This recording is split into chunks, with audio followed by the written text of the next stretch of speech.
स्वागत है आप सभी का मेरे इस YouTube चैनल पे। हमने इसके पहले की कक्षा में पढ़ा था कि संविधान क्या है, राज व्यवस्था क्या है और उससे संबंधित कुछ महत्वपूर्ण प्रश्न को जाना था जो कि प्रारंभिक परीक्षा में पूछे जा सकते हैं। स्टूडेंट्स, आप सभी कोई ना कोई प्रतियोगी परीक्षा की तैयारी कर रहे हैं। मैं आपको ये बात बताना चाहता हूं कि आप मूल्यांकन करें, आप तुलना करें। जैसे मैं पढ़ा रहा हूं तो मेरी तुलना करें किसी और से, क्योंकि तुलना से ही श्रेष्ठता का पता चलता है। और मैं आपको ये बताना चाहता हूं कि मान लीजिए फॉर एग्जांपल मैं आज आप लोगों को 1773 का रेगुलेटिंग एक्ट पढ़ाना चाह रहा हूं, तो मैं चाहता हूं कि इससे संबंधित कोई भी प्रश्न जो कि एग्जाम में आ चुके हैं या आने की पूरी संभावना है वो आपसे गलत ना हो। ठीक है, फिर मैं आप लोग को ये बताना चाहता हूं कि ये देखिए, ये लक्ष्मीकांत की बुक है। हम सभी जानते हैं कि लक्ष्मीकांत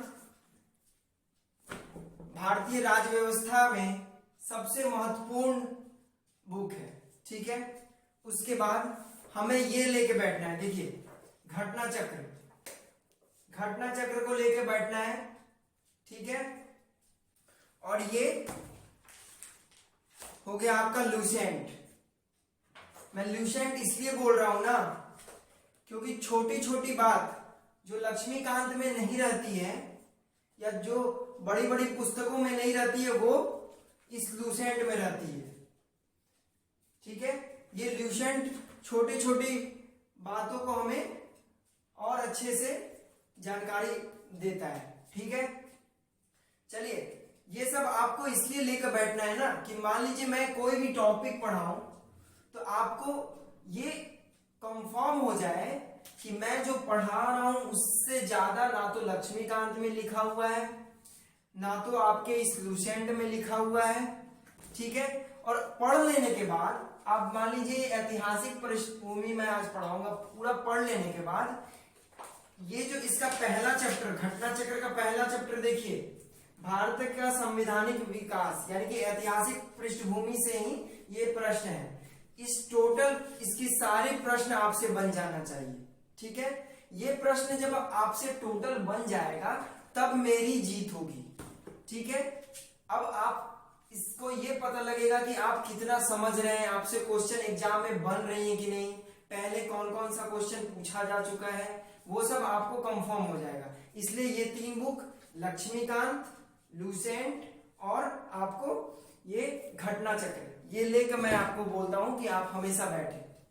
ठीक है फ्रेंड्स, हम सब जानते हैं कि लगभग जितने भी यूपीएससी टॉप करते हैं या कोई भी पीसीएस एग्जाम में टॉप करते हैं वे हमेशा आपको लक्ष्मीकांत पढ़ने की ही सलाह देते हैं। ठीक है, लक्ष्मीकांत को ही पढ़ने की सलाह देते हैं। क्यों देते हैं?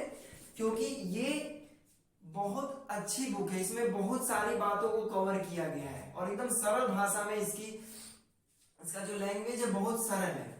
तो हम क्यों दूसरे संस्थानों का बुक पढ़ने जाएं? हम क्यों नहीं सामने ही लक्ष्मीकांत का लाइन बाय लाइन पढ़े?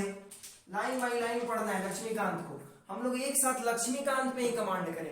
एक बुक को बार बार पढ़ें, ना कि 10 बुक को एक बार पढ़ें। ठीक है, ये मैं बता रहा हूं। जितने भी कोचिंग संस्थाएं हैं हिंदी माध्यम का, जो कि लाख लाख रुपए फीस, जिसकी बहुत ज्यादा फीस है, वो अपना क्या करता है, अपना मटेरियल खुद का देता है विद्यार्थियों को। इतना ज्यादा मटेरियल दे देता है कि बच्चे कंफ्यूज हो जाते हैं कि मैं पढ़ूं तो पढ़ूं क्या। इसलिए ज्यादा मटेरियल नहीं पढ़ना है। ये तीन बुक, लक्ष्मीकांत, लूसेंट और घटना चक्र, इस तीन बुक से पूरे भारत में कोई ऐसा एग्जाम नहीं है जो इस तीन बुक से बाहर आ जाए, ये मेरा गारंटी है।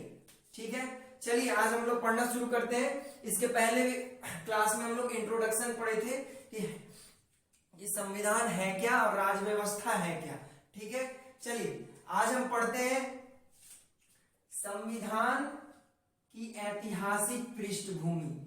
संविधान जो बना हम लोग का, भारत में जो संविधान बना, इसका बैकग्राउंड क्या है, ये बना कैसे, ठीक है, कैसे बना। देखिए संविधान की ऐतिहासिक पृष्ठभूमि यानी कि हिस्टोरिकल बैकग्राउंड, इसके बनने के पीछे क्या इतिहास रहा। देखिए इसको संविधान के विकास की सीढ़ियां कहा जाता है। वे सारे सीढ़ी, वे सारे स्टेप्स, जो एक एक स्टेप्स पर चढ़ते चढ़ते वो कौन सा स्टेप्स था, वो कौन सा पीछे इसका बैकग्राउंड था, इसका क्या इतिहास था, जो कि हम लोग के संविधान को बनने में मदद किया, ठीक है। उसमें देखिए हम लोग दो भागों में बांटते हैं। इसकी जो जितनी भी पृष्ठभूमि है, संविधान की जो पृष्ठभूमि है, इसको हम लोग दो भागों में बांटेंगे, ठीक है। एक पहला भाग हो गया कंपनी का शासन। कंपनी का शासन, अगर हम लोग इतिहास पढ़े हैं तो इतिहास में हम लोग जानते हैं कि भारत पे ईस्ट इंडिया कंपनी का शासन था, जो कि इंग्लैंड से आए थे, यानी कि जो कि यूरोप से आए थे, माफ कीजिएगा। तो ईस्ट इंडिया कंपनी का जो शासन था, एक हम लोग भाग में बांटते हैं ईस्ट इंडिया कंपनी का शासन जब तक भारत में चला। उसके बाद हम लोग बांटते हैं ताज का शासन, ठीक है। ताज यानी कि ब्रिटिश साम्राज्य में जो वहां की क्राउन होती थी, यानी वहां की महारानी होती थी, उसका शासन, ठीक है। हम लोग पृष्ठभूमि को दो भागों में बांटे हैं।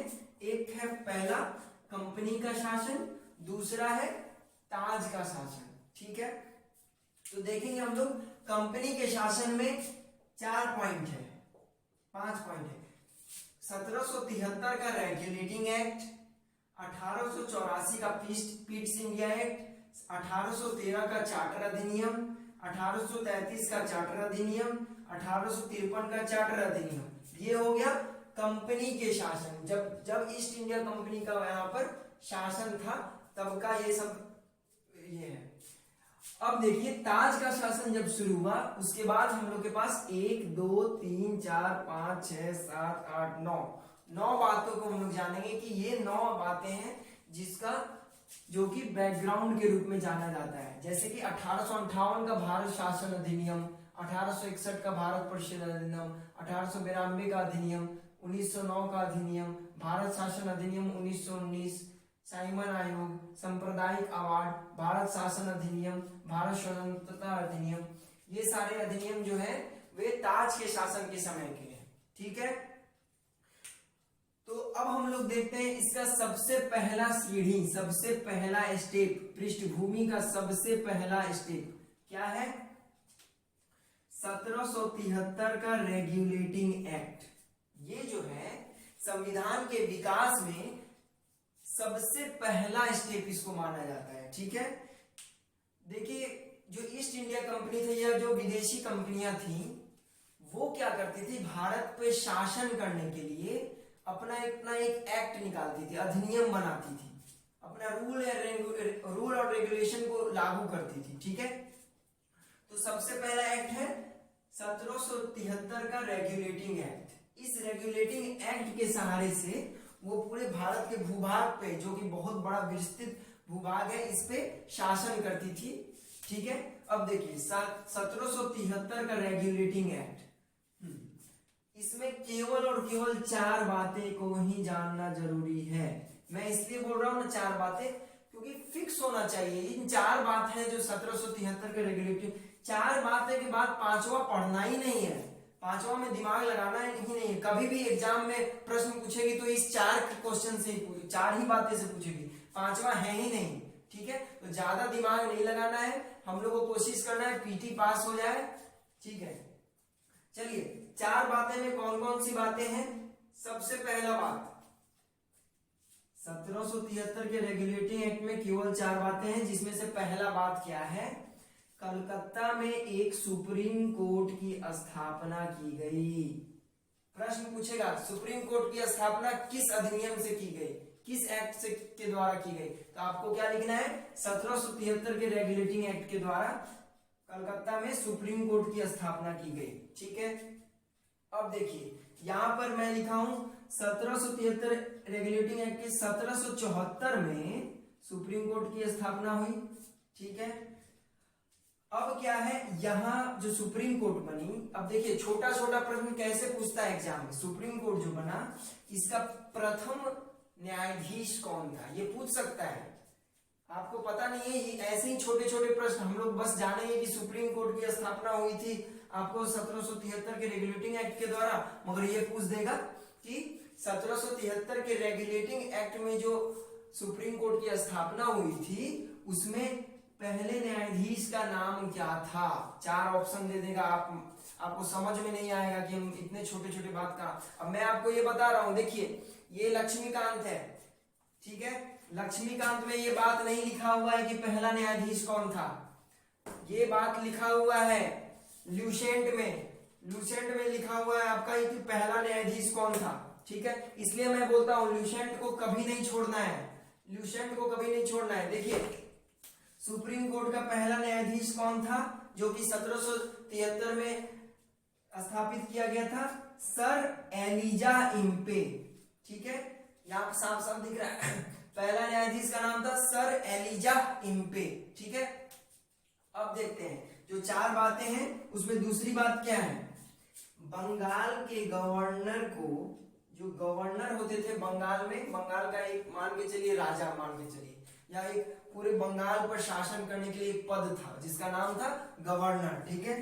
बंगाल के गवर्नर को बंगाल का गवर्नर जनरल बोला जाने लगा, यानी बंगाल का जो गवर्नर था उसको बंगाल का गवर्नर जनरल बोला जाने लगा। यानी कि आपसे ये पूछ सकता है किस अधिनियम या किस एक्ट के द्वारा बंगाल के गवर्नर को बंगाल का गवर्नर जनरल कहा जाने लगा, तो हम लोग का आंसर क्या होगा, 1773 का रेगुलेटिंग एक्ट के द्वारा बंगाल के गवर्नर को बंगाल का गवर्नर जनरल बोला जाने लगा, ठीक है।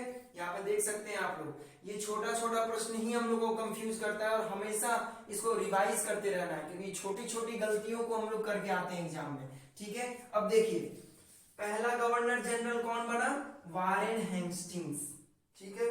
पहला गवर्नर जनरल कौन बना, वारेन हेस्टिंग्स। अब देखिए यूपीएससी कैसा प्रश्न पूछता है, वो बोल देगा सीधे के सीधा कि बंगाल के, वो खुद बता देगा कि बंगाल के गवर्नर को 1773 के रेगुलेटिंग एक्ट के द्वारा बंगाल का गवर्नर जनरल बनाया गया और प्रथम गवर्नर जनरल विलियम बेंटिक थे, ठीक है। ये गलत हो जाएगा स्टेटमेंट क्योंकि प्रथम गवर्नर जनरल वारेन हेस्टिंग्स थे, ठीक है। और बाकी जितने पीसीएस के एग्जाम है, बाकी अन्य कर्मचारी एसएससी के एग्जाम है, उस समय नॉर्मल क्वेश्चन पूछता है सीधा सीधी, प्रथम गवर्नर जनरल कौन थे, तो वारेन हेस्टिंग्स, याद कर लीजिए वारेन हेस्टिंग्स थे प्रथम गवर्नर जनरल, ठीक है।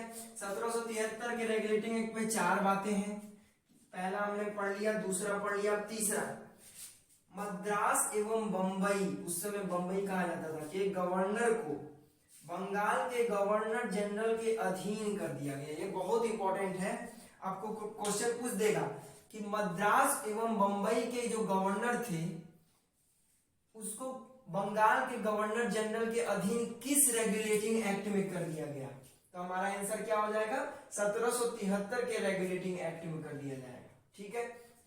अब देखिए, अब हम लोग चौथा बात जानते हैं कि चौथा इसमें कौन सा बात था, कंपनी के कर्मचारी को निजी व्यापार करने एवं भारतीय लोगों से उपहार एवं रिश्वत लेने पर रोक लग गया, ठीक है। ये देखिए मैं आपको बोल रहा हूं कि 1773 के रेगुलेटिंग में बस 4 बातें पढ़ने हैं, इस चारों के अलावा कोई भी एग्जाम में बाहर क्वेश्चन आ ही नहीं सकता है। क्या क्या, बस 4 बातें, दूसरा दिमाग नहीं लगाना है। मैं आपको बोल रहा हूं ज्यादा दिमाग लगाने से ही एग्जाम में क्वेश्चन हम लोग गलत करके आते हैं, ठीक है। ये देखिए, कंपनी के कर्मचारियों को निजी व्यापार करने एवं भारतीय लोगों से उपहार एवं रिश्वत लेने पर रोक लग गई। कंपनी के जो कर्मचारी होते थे वो क्या करते थे, भारतीय लोगों से उस समय रिश्वत भी लेते थे या साइड से कोई बिजनेस भी चलाते थे, तो वो क्या हुआ, उस पर पूरी की पूरी प्रतिबंध लग गई।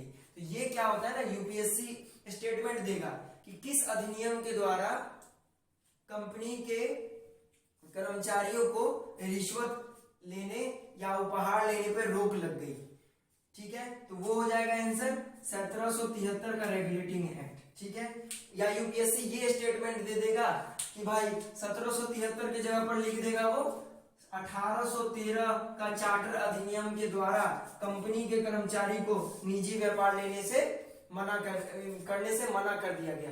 तो यहाँ पर तो हम लोग गलत हो जाएंगे, 1813 में नहीं है, वो 1773 के रेगुलेटिंग एक्ट में है। इसलिए फ्रेंड्स माइंड में एकदम क्लियर करना है, दिमाग को कंसंट्रेट करना है कि 1773 का रेगुलेटिंग एक्ट, बस 4 बातें हैं, 1 2 3 4, बस 5वां कोई बात जानने का जरूरत नहीं है। पहला क्या है, सुप्रीम कोर्ट की स्थापना। दूसरा क्या है, बंगाल के गवर्नर को बंगाल का गवर्नर जनरल बोलने लगा, जिसमें वारेन हेस्टिंग्स प्रथम गवर्नर जनरल थे। फिर तीसरा क्या है, मद्रास और बंबई के गवर्नर को बंगाल के गवर्नर जनरल के अधीन हो गए।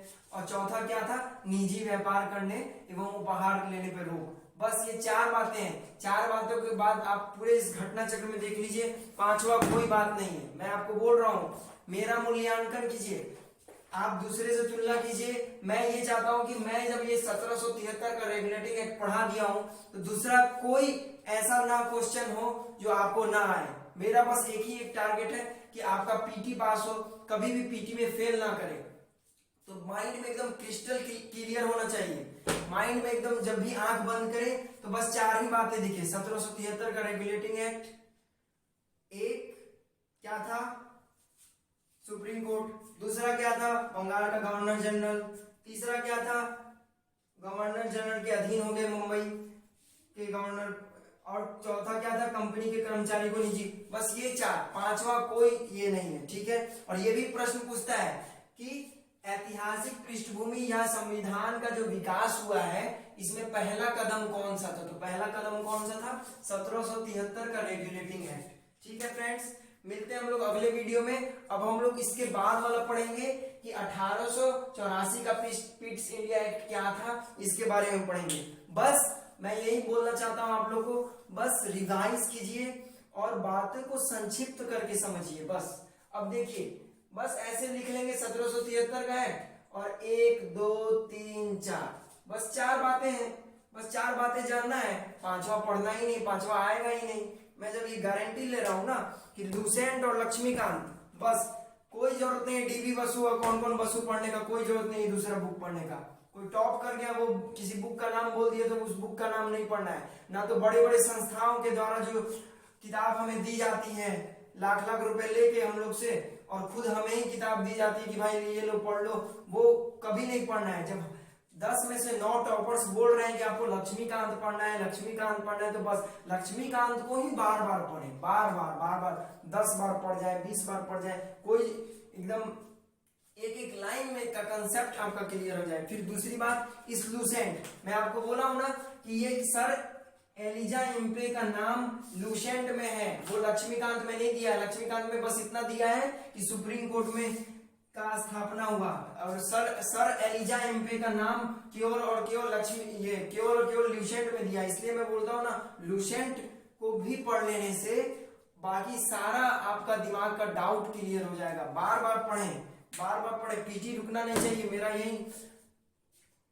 टारगेट है कि आप लोग का पीटी ना रुकना चाहिए, रेस में हमेशा शामिल होना है। रेस में कब शामिल होंगे, जब हम मेंस देंगे, क्योंकि मेंस ही हमें कोई भी पद दिलाएगा। अगर आप आईएएस बनना चाहते हैं, आईपीएस बनना चाहते हैं, तो मेंस देंगे तब आप बनेंगे।